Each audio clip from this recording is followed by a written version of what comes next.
Oui, vous pouvez manger du poisson. De toute façon, c'est une réalité, hein. Chaque année, l'humanité consomme plus de 160 millions de tonnes de poissons. Donc, vous n'êtes pas les seuls. Si vous mangez du poisson, n'ayez pas mauvaise conscience. Il faut en manger. Si on prend un petit coup de loupe sur la France consomme plus de poissons que la moyenne de l'humanité. On est maintenant à peu près dans la moyenne de l'humanité, on est à une consommation de 20 kilos de poissons par an et par personne.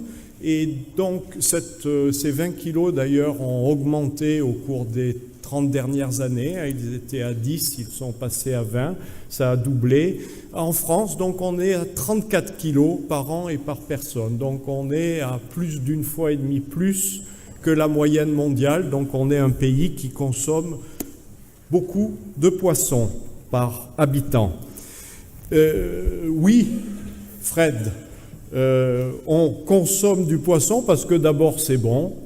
Il faut pas le nier, c'est bon au goût. Et puis, c'est une source de protéines animales qui est utile. Alors, je suis certain que dans cette salle, il y a un certain nombre de végétariens et je respecterai tout à fait leur position. C'est noble et c'est même très intéressant pour le développement durable de notre planète. C'est des gens qui sont sobres et qui produisent beaucoup moins de dioxyde de carbone pour se nourrir que les grands consommateurs de bœuf.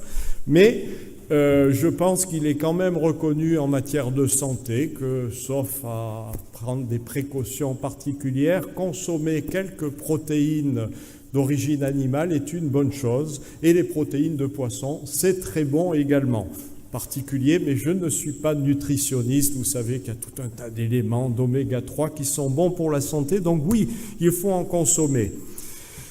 D'autre part, si pour nous c'est une question de qualité de complément, je tiens à dire que dans beaucoup de pays du monde, et en particulier dans les pays en voie de développement, le poisson est tout à fait essentiel à l'alimentation et pour un bon milliard de personnes dans le monde, c'est une source d'alimentation et de protéines qui est tout à fait incontournable. Donc, oui, voilà, la réponse est oui, je pourrais m'arrêter là, mais je dirais quand même oui et oui mais, parce que vous connaissez le problème de la surexploitation des océans. C'est vraiment une des deux macro-menaces qui pèsent sur les océans. Alors, c'est pas nouveau.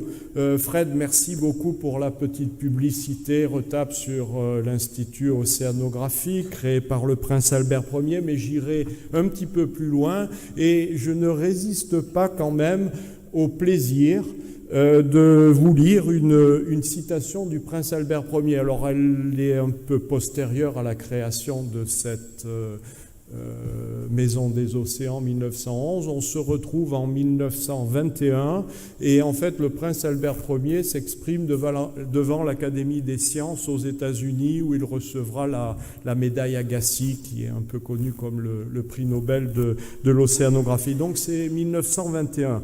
La destruction s'accentue progressivement dans les mers où la pêche moderne se poursuit avec des moyens de plus en plus puissants et nombreux tels que les chalutiers à vapeur. Ces derniers labourent maintenant le sol même des plateaux continentaux en arrachant les herbes marines et en ruinant les fonds qui conviennent le mieux à la multiplication comme à la conservation d'une foule d'espèces. Si bien que dans quelques années, le gagne-pain dont vivent encore aujourd'hui des centaines de milles de pêcheurs avec leurs familles sur les côtes européennes aura presque disparu. On est quand même assez fier de ces propos de 1921 parce que vous l'avez qualifié de visionnaire.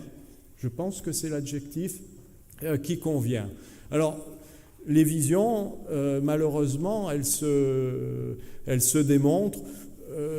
Dans les questions sur les changements climatiques, vous avez dû entendre parler du peak oil, le moment où l'humanité n'arrivera plus à trouver de pétrole ou de gaz. Malheureusement, c'est toujours repoussé, on en trouve toujours plus. Alors par contre, le peak fish, Vous comprenez ce que ça veut dire? Il a été atteint. Le peak fish, c'est-à-dire la production maximale qui est collectée dans les océans à partir de poissons sauvages. Et effectivement, dans les années 80, la pêche mondiale a atteint un sommet d'environ 80 millions de tonnes de poissons. Et malgré des efforts supplémentaires, malgré de nouveaux bateaux plus puissants, malgré plus de consommation de fuel, malgré le fait d'aller plus loin, d'aller pêcher des espèces qu'on ne pêchait pas précédemment, d'aller les pêcher dans les profondeurs, la production mondiale de la pêche a atteint son maximum dans les années 90 et a plutôt tendance à très légèrement diminuer depuis.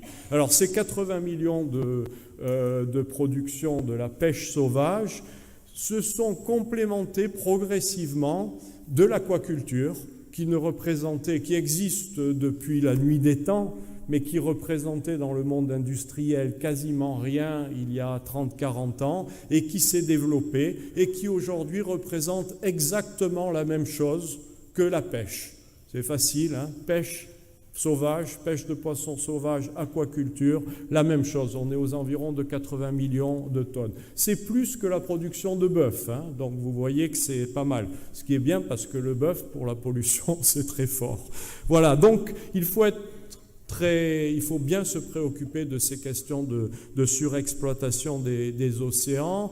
Et ça, c'est une problématique. Alors, je ne vais pas déflorer le sujet ce soir, mais il faut s'assurer qu'on ne surexploite pas les océans, de bien vérifier quelles sont les espèces, de bien vérifier la façon de les pêcher, la saison où on les pêche, les lieux où on les pêche, et d'autres choses que nous verrons un peu tout à l'heure. Donc, la pêche, je parlais des deux menaces principales, hein, la surexploitation. L'autre, c'est les pollutions, toutes sortes de pollutions.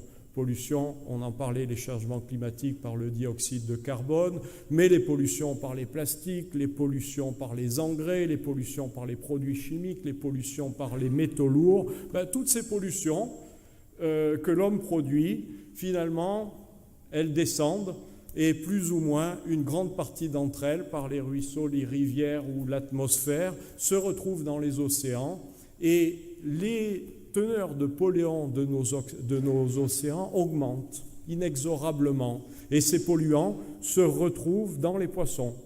Vous avez peut-être tous vu, ça a fait pas mal de bruit, une enquête, je crois que c'était 50 millions de consommateurs, qui vous disait « Attention, le saumon sauvage, il est plus pollué que le saumon d'aquaculture. » Quand même un peu effrayant de se rendre compte qu'un poisson qui vit dans l'océan est pollué, notamment aux métaux lourds.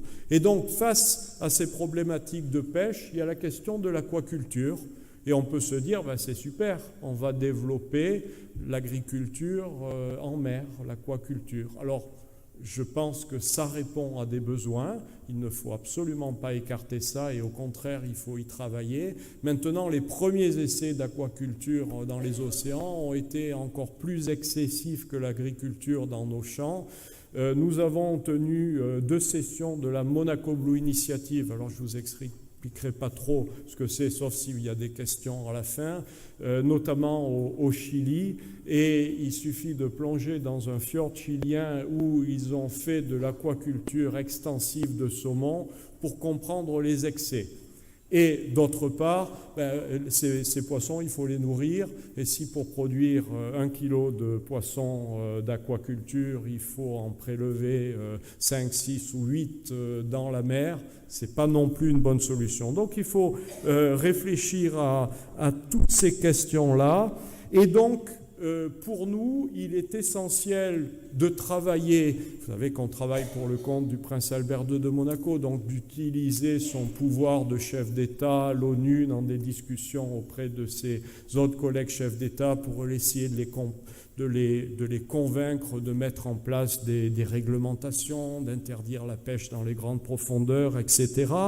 Mais il est aussi extrêmement important de vous faire passer le message à vous, l'humanité, les consommateurs de poissons, pour que par vos actions, par vos choix, vous fassiez les bons choix et vous ameniez au développement de filières extrêmement durables. Alors on me demande souvent, mais alors qu'est-ce qu'il faut choisir ?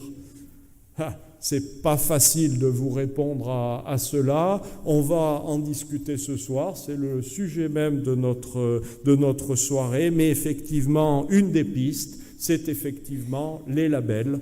Et voir comment ces différents labels, on aura nos experts, Benjamin qui va nous en parler, prennent en compte les questions de durabilité de la pêche, prennent en compte les questions d'espèces, de saison, de lieu, de façon de pêche, les questions de traçabilité.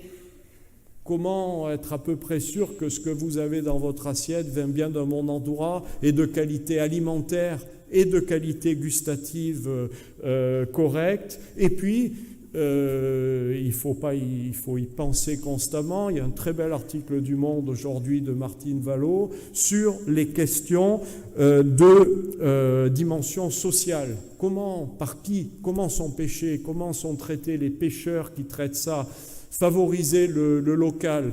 Je vois, monsieur, je pense à Alain Ducasse qui a sorti vous avez sorti ensemble un joli petit livret « Consommer local ».